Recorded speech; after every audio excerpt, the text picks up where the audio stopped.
Tiene 45 años de experiencia en leyes de inmigración y ha sido premiada en múltiples ocasiones como una de las mejores abogadas del país. Maneja todo tipo de casos migratorios a nivel nacional y tiene oficinas en 9 ciudades: Cleveland, Nueva York, Memphis, Nashville, Atlanta, Columbus, Raleigh, North Carolina, Chicago y Minneapolis.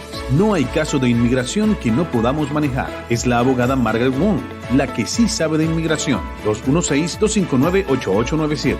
216-259-8897. Yo soy Margaret Wong.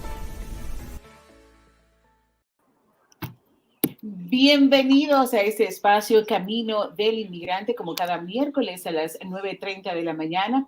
Un programa presidido por la abogada Margaret Wong, con más de 45 años defendiendo a los inmigrantes en los Estados Unidos. Como siempre, Juan Carlos, buenos días. Buenos días, Alicia, ¿cómo estás? ¿Cómo te va? El día de hoy, pues, emocionados de estar una vez más aprendiendo del tema migratorio.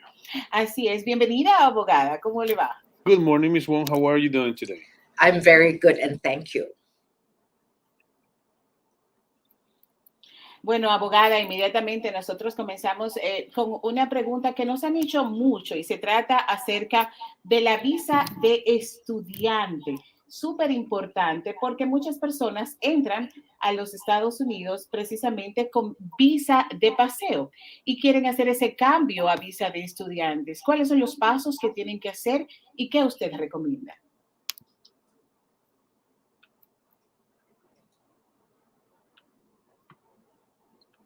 Okay, Ms. Wong, so we're going to talk about the student visa, and what do you recommend about this kind of visa? What are the steps to file for it? The first step is wherever you are, you could be in Mexico, in Guatemala, in Honduras, in China. The first step is find a school where they accept foreign students. All America public schools do not accept they accept foreign students, but they do not issue I-20. So the school has to be certified by the ICE program called SEVIS, S-E-V-I-S, to accept and issue I-20. That's the first step. So you apply for admission for the school, and once you're admitted, you get an I-20. That's the second step. So acceptance, I-20 issuance. Third is you need at least 1 year of tuition money in the bank. Then number 4 is you need to apply for the student visa, which is called an F1 stamp in the passport. You need to go to the American embassy to apply for this visa. To apply for this visa, you need to do the DS-160. In the olden days, it's called OF-156. Now it's called DS-160. There are actually 3 types of student visa. All 3 types you apply on the US DHS website or US CIS website is called DS-160.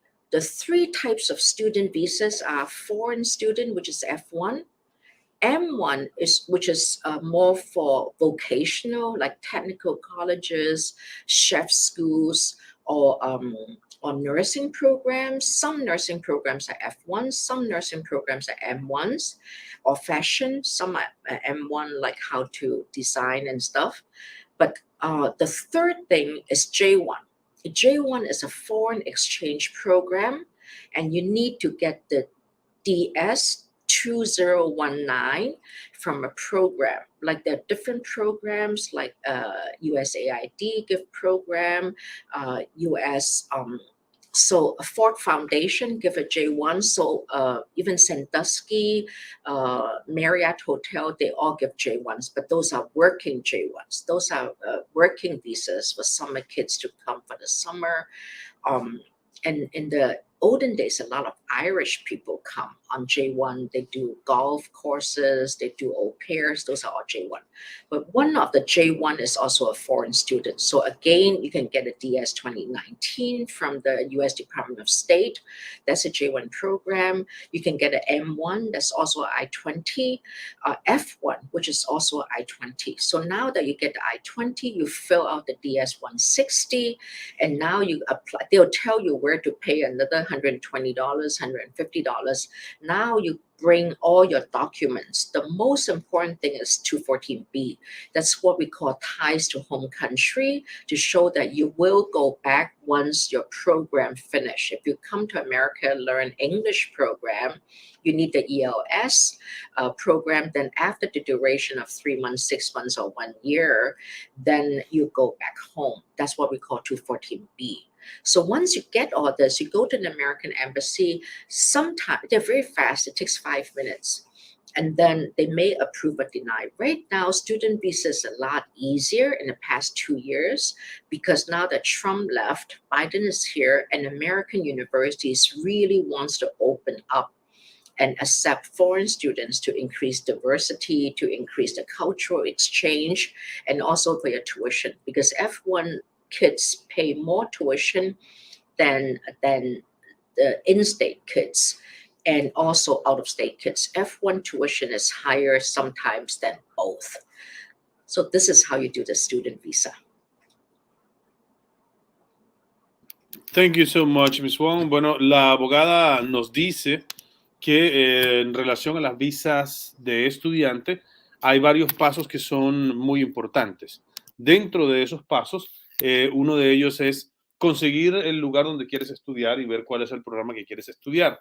Luego de eso, tienes que saber si en esa universidad te van a dar I-20 para tú poder aplicar con esta forma I-20 que te la da la universidad para tú ir a inmigración para que te aprueben con la visa F1 o cualquier otro tipo de visa de estudiante. Hay dos formas de hacer las visas de estudiantes, puede ser la F1 o la visa M1 o la J1, pero todo esto tienes que definir bien cuáles son los requisitos que exigen para tu carrera.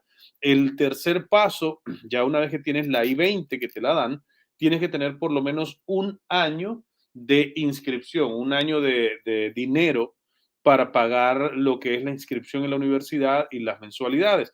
Entonces, si tu universidad cobra $7,000 el año, tienes que tener al menos $7,000 en la cuenta de banco para que te puedan aceptar como estudiante. Hay varios tipos de visas de estudiante que tú puedes aplicar dependiendo de la carrera que tú quieras estudiar. También hay posibilidades de aplicar para estudiar inglés.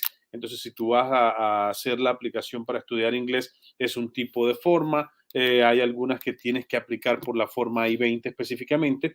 La visa más cara de todas estas opciones son las visas F1, que son las que necesitan tener la cantidad de dinero reservada en la cuenta del banco.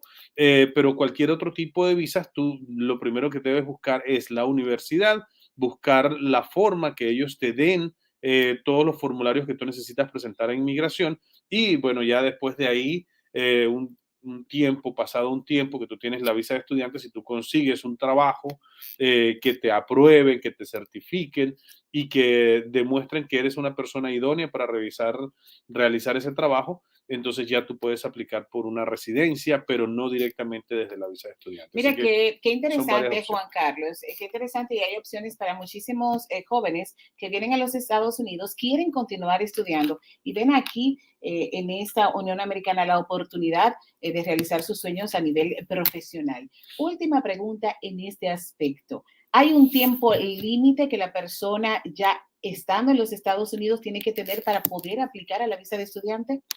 Ms. Wong, is there a limit of time that people could apply for a student visa if they are already in the United States? Yes, there's two. I'm glad you asked this question. When Trump was here, even at the end of the Biden era, there's a parallel track.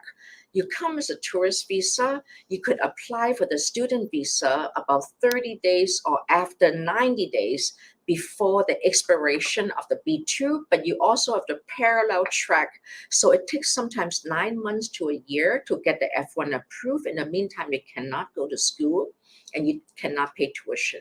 So on the one hand, you have to wait for F1, but on the other hand, you have to every 5.5 months do the tourist visa extension. Now the law changed. As long as the F1 is filed prior to the expiration of the tourist visa, and remember, you have the 90-day change of mind under Obama, Trump, and Biden. So as long as you file 30 days before the expiration of the 6-month visa, but 90 days after you first came to America, you no longer need to do the B2, so you save some money. But in the meantime, you have to sit in America and wait for the approval. So the answer is you could apply more than 30 days after you come to America, but you should apply more than 90 days, no, less than 30 days. Right, more, yeah, you Yeah, it's a gap. Yeah, it's a gap. It's like between after 90 days, but before 30 days before the expiration. Got it. Okay, thank you so much, Ms. Wong. Thank you, Mr. Bueno, Wong. la abogada nos dice que el límite de tiempo, thank you so much, Ms. Wong. La abogada nos dice que hay un tiempo específico. No puedes aplicar al día siguiente de que llegaste. Claro. Cuando llegas a los Estados Unidos y entras, tienes que esperar por lo menos 90 días. Y después de esos 90 días puedes aplicar en cualquier momento. Pero lo recomendable es que si te dieron hasta el 30 de abril del año 2022, no deberías aplicar ya el 1 de abril, sino la fecha límite sería el 29 o el 30 de marzo. Okay. Es decir, tienes que aplicar 30 días antes de la expiración de tu estadía, pero después de los 90 días a que llegaste.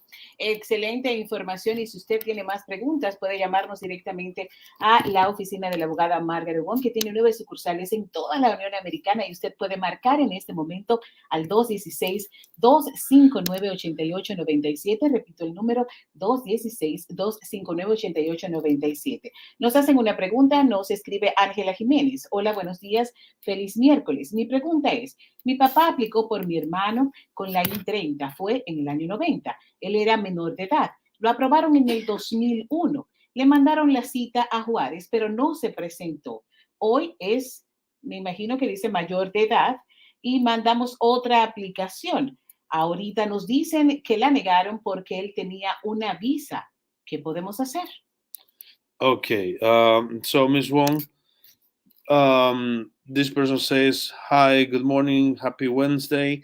My dad is filed for my brother the I-130. It was in the 90s. He was under 18. It was approved. The I-130 was approved on 2001.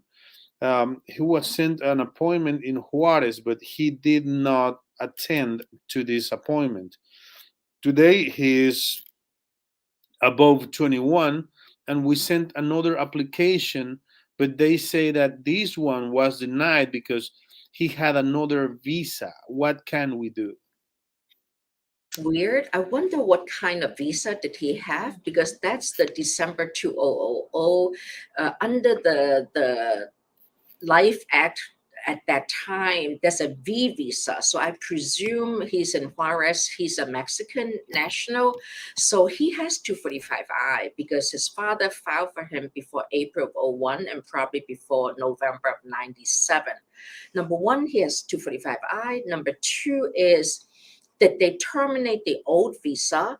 Number three is, if the father at that time was a green card holder and now is still a green card holder, if the alien never married, you could potentially go back to the old priority date, because Mexico is 25 years anytime you're over 21.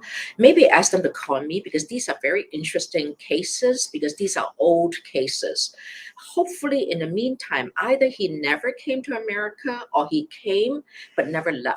Because 245I does not trump perm bar. Perm bar means that after April of 97, I came, stayed, more than a year illegally, and I left America and I came back illegally. Now, this separate visa, he said it could be a V visa, which means that he had that V visa because that visa is specifically for people who had I-130 filed before April of 2001.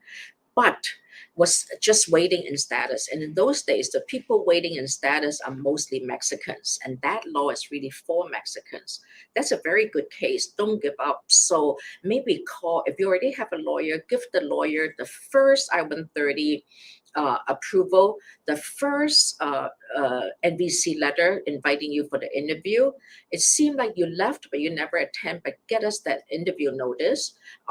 Even though you didn't go, because with the visa number, it's called CDJ, Cita Juarez number, we can check it. Number 3, your father filed a new one. Did he file as a green card? It is now a citizen. And then we can see if we can convert back to the old one.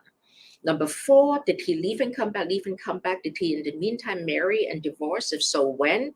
Did your father become a citizen before he was 21? Then his age is frozen as an IR1, because these are CSPA new law. CSPA new law came in year 2000, and there's some really good lawyers in America that really are very good in the CSPA law. I'm the lawyer who did matter of Wang. It started the whole conversation with CSPA. I'm sort of proud of that. But on appeal, I lost. And then it spurred a whole legislator, because sometimes you have to lose. You can't just win all the time. And I admit that I lost a lot of cases, but I also spurred a conversation. Right now, one conversation personally I would like to win is on the state level. You have to give the 3-prong advisement, like in Ohio, the judges have to give advisement. In some states, lawyers have to give advisement. But federal level, right now, there's no law in the country that say judges or lawyers have to give it. I mean, lawyers have to give advice, not the judges. I would love to have that conversation that federal judges should start telling immigrants. I mean, these are just, before I retire, these are the dreams that I have. But to answer your question, don't give up. This is a very, very good case. Thank you so much, Ms. Wong. And never retire, Ms. Wong. We need you. Thank you. And there's a conference that you attended to that this person said, retirement is not good. Thank you. That keeps you, working keeps you alive. And we love that. And thank you so much, Ms. Wong. Thank you. Ok, la abogada nos estaba respondiendo a esta pregunta de Ángela. Nos estaba diciendo, hola, bueno, mi papá aplicó por mi hermano la I-130, fue en los 90, si él era menor de edad, y le aprobaron la I-130. Lo que no estaba aprobado en todo caso era la residencia como tal. Ahora bien, la abogada nos dice, este es un caso un poco raro. Hay que ver qué otro tipo de visa es el que le aparece en inmigración como aprobado para saber si es algo relacionado con otra petición familiar o si es una visa de estudiante o cualquier otro tipo de visa, pero hay que revisar bien. Me gustaría conversar directamente con esta persona, nos dice la abogada, porque si le dieron la cita de la entrevista, eso quiere decir que ya prácticamente la residencia estaba por ser aprobada y esta persona no atendió. Entonces, cuando hacen esta nueva aplicación, lo que ellos entienden es que estás haciendo algo que ya está hecho. Entonces, lo que hay que revisar, porque podría ser que esta persona aplique por o califique para la 245I, que es para aquellas personas que estaban con alguna medida aprobada antes del año 2000. También podría ver si se puede utilizar de nuevo para aplicar la fecha de prioridad si son de México, aplicar la fecha de prioridad que está más o menos por allá en el año 97. Entonces, si eso es de esta forma o si la persona todavía está soltera, si la persona ya se casó, habría que revisar cuáles son las fechas en las que esta persona hizo la aplicación y si podemos reabrir el caso. En toda esta situación, pues, lo que más recomienda la abogada es que haga una cita con ella para ella revisar a ver cuáles son los motivos por los que le dijeron que tiene otra visa aprobada y ella revisar y ver por qué camino se pueden ir para que le aprueben definitivamente su caso. Yo creo que es una excelente respuesta para Ángela Jiménez y yo te voy a dar este número en este momento. Puedes hacer la llamada.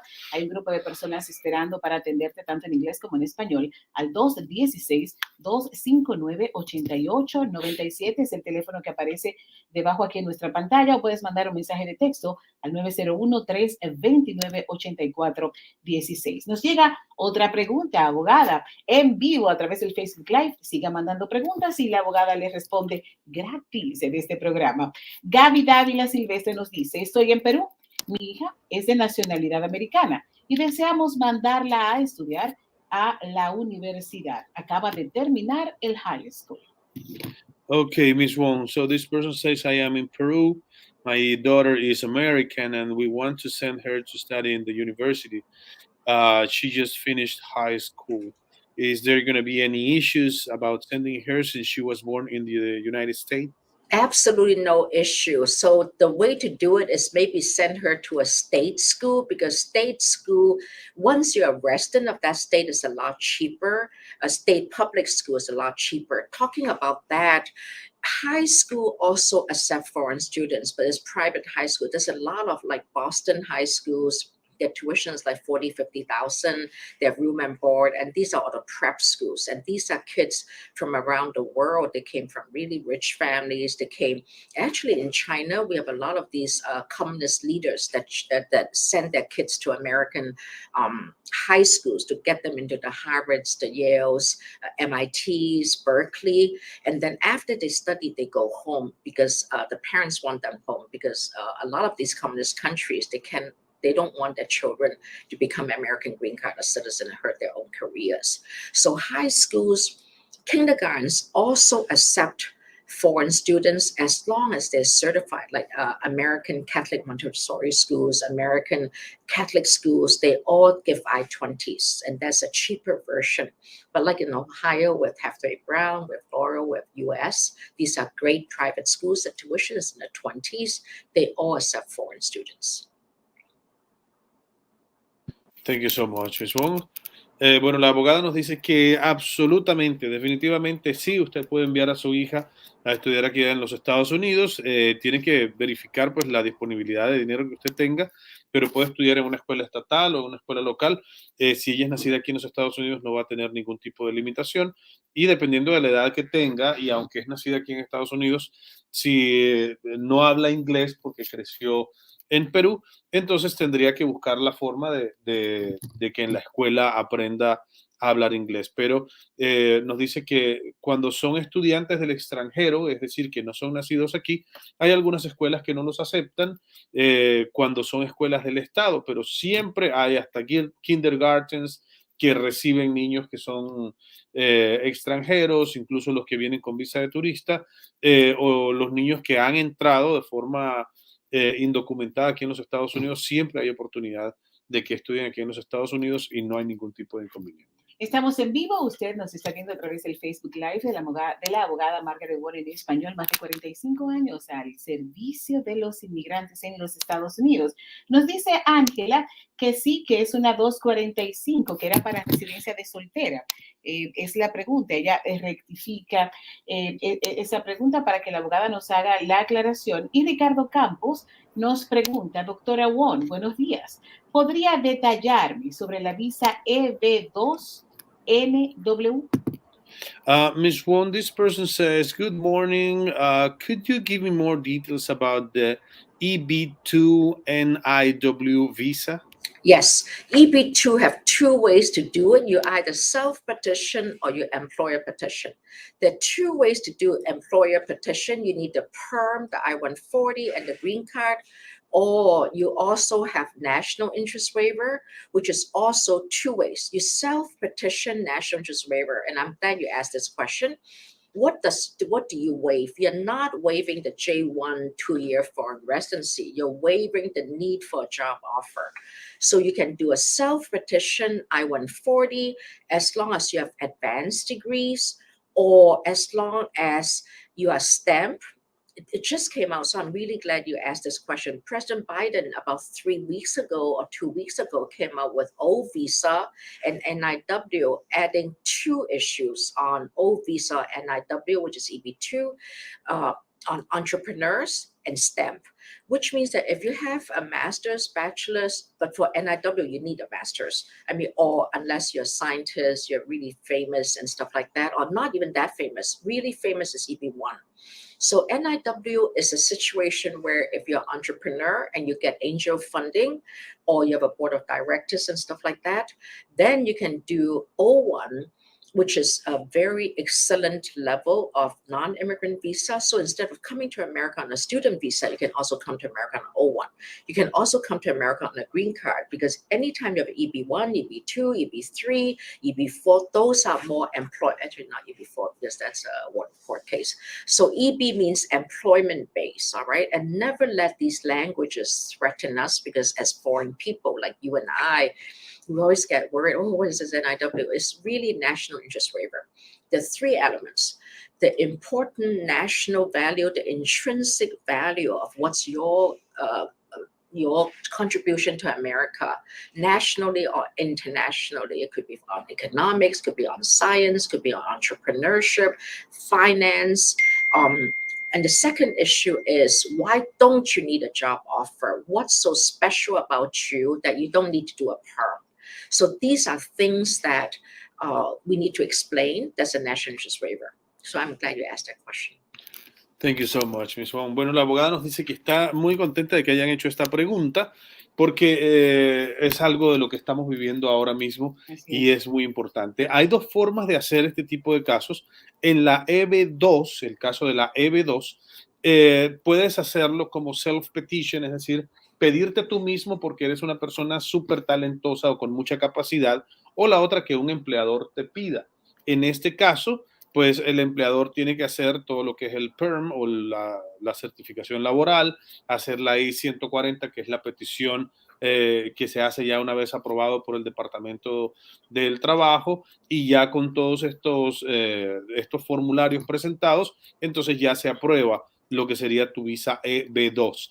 Lo que es el National Interest Waiver o el perdón o el permiso por interés nacional es otro tipo de visa que, cuando el Estado está interesado en lo que tú haces, cuando a ellos les interesa el trabajo que tú haces, les interesa tu capacidad, ellos te dan a ti la oportunidad de tú hacer esta aplicación, que también la puedes hacer por ti mismo, y puede ser porque tú seas un doctor, puede ser porque vas a hacer una clínica, puede ser porque vas a hacer algo relacionado con el sector salud, o algo que de verdad va a tener un impacto muy positivo en el país. Entonces, son dos tipos de visas que las personas pueden aplicar, y que, bueno, hay que estudiar cuál es el mejor de los escenarios para que las personas emprendedoras o empresarios o personas que quieran invertir en este país pudiera aplicar, ya sea por la EB2 o la National Interest Waiver. También hay la visa EB4, hay la visa O1, que es para aquella visa de los artistas o de las personas que son muy talentosas, como los jugadores de algún deporte profesional, pero que básicamente estos dos tipos de visas son unas de las más sencillas para poder aplicar y obtener un beneficio migratorio. Definitivamente este espacio Camino del Inmigrante no solo responde tus preguntas, también es una base de información en temas migratorios. Gracias a la abogada Margaret W por su experiencia, más de 45 años en el área migratoria. Nos da las gracias Gaby Dávila Silvestre, nos dice muchas gracias, doctora Wong, a todo su equipo. Y nos preguntan, Juan Carlos, por aquí como última pregunta, nos dicen, me negaron el asilo. ¿Puedo recurrir a la ley de los 10 años como última pregunta? Okay, the last question, Ms. Wong, is my asylum case was denied. Can I apply for the 10-year visa? Actually, that's also a good question. On April 29th of 2021, there's a new law called Chavez from U.S. Supreme Court that came in, saying that if your NTA have no date and time, from the date of entry to date of the hearing, and of course, you already would lose your asylum, which means your hearing was some time ago. You can actually do, if there's no date and time on the NTA, you can actually do a motion to reopen and file the 42B, which is the 10-year cancellation case. So look at your NTA, see if you do, and if you don't have a lawyer, show me, but if not, talk to your lawyer, because Chavez came in. It's a seriously, we have talked a lot about Chavez. Go back to my old Facebook and my old YouTube, look at Chavez. It's a very good case. Some, like Ohio, they're terminating cases, and governments sometimes appeal, sometimes don't. But in Nashville, they're not terminating, but they're dismissing cases because of Chavez. So you also need to know where you lost the case. And if it's not a 1-year filing, could we do that motion to reopen under NITS and redo your asylum? Because it's a 1-year filing, the chances are high that you may still win. Never give up. I hope you filed an appeal. If you filed an appeal on the losing of the asylum case of 589, then maybe we can do a motion to remand or ask BIA to remand it back to IJ to go to the 42B. Luckily, I don't think you lost 42B. We have cases that you already lost 42B, and now they came and see us. Normally, if you already lost a 42B, you already had your chance for 10 years, and they probably won't reopen it. But depends on what jurisdiction you are. California is different from New York, it's different from Atlanta, it's different from Nashville. Even though Nashville and Cleveland, we are all Sixth Circuit, with Michigan and Kentucky, even then, the OCCs are very different from each other. Thank you so much, Ms. Wong. And, bueno, la respuesta de la abogada es que ella hizo un podcast hace aproximadamente un año, bueno, menos de un año, unos 9 meses atrás, que usted lo puede buscar en el YouTube o lo puede buscar en Spotify. Y ahí está la abogada hablando del caso de Nis Chávez. Cuando una persona incluso hasta tiene una orden de deportación, usted puede reabrir su caso si está el caso si está dentro de las características del caso Nis Chávez.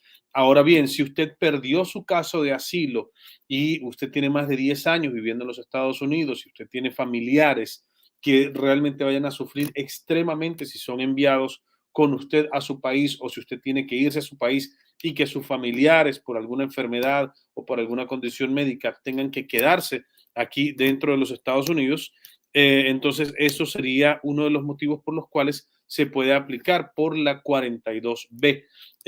Pero para eso hay que demostrar muchísimas cosas, hay que demostrar que realmente el sufrimiento va a ser extremo, que va a haber mucho sufrimiento por parte de sus hijos o de su esposa o de sus padres, si usted se tiene que ir, y es un caso que hay que pelear. Así que antes de aplicar o de decirle que sí, yo le diría, revisemos el caso a ver si aplica dentro de la ley de los 10 años y si aplica dentro del caso de Nis Chávez, para nosotros poder abrir el caso y poder ver hasta dónde se puede pelear. Excelente cada una de las respuestas. Llegamos al final de este espacio. El tiempo es corto cuando hay tanta información que vale mucho para toda nuestra comunidad inmigrante. Usted se puede comunicar directamente con la oficina de la abogada Margaret W. Recordar que tiene oficinas en 9 estados de la Unión Americana, y usted puede marcar ahora el 216-259-8897. Juan Carlos, gracias, abogada Wong. Thank you so much, Ms. Wong, and see you tomorrow. Thank you. Y ustedes tienen una cita con nosotros el próximo miércoles a las 9:30 de la mañana en este espacio, Camino del Inmigrante. Hasta entonces. La abogada Margaret W. Wong tiene 45 años de experiencia en leyes de inmigración y ha sido premiada en múltiples ocasiones como una de las mejores abogadas del país. Maneja todo tipo de casos migratorios a nivel nacional y tiene oficinas en 9 ciudades: Cleveland, Nueva York, Memphis, Nashville, Atlanta, Columbus, Raleigh, North Carolina, Chicago y Minneapolis. No hay caso de inmigración que no podamos manejar. Es la abogada Margaret Wong, la que sí sabe de inmigración. 216-259-8897. 216-259-8897. Yo soy Margaret Wong.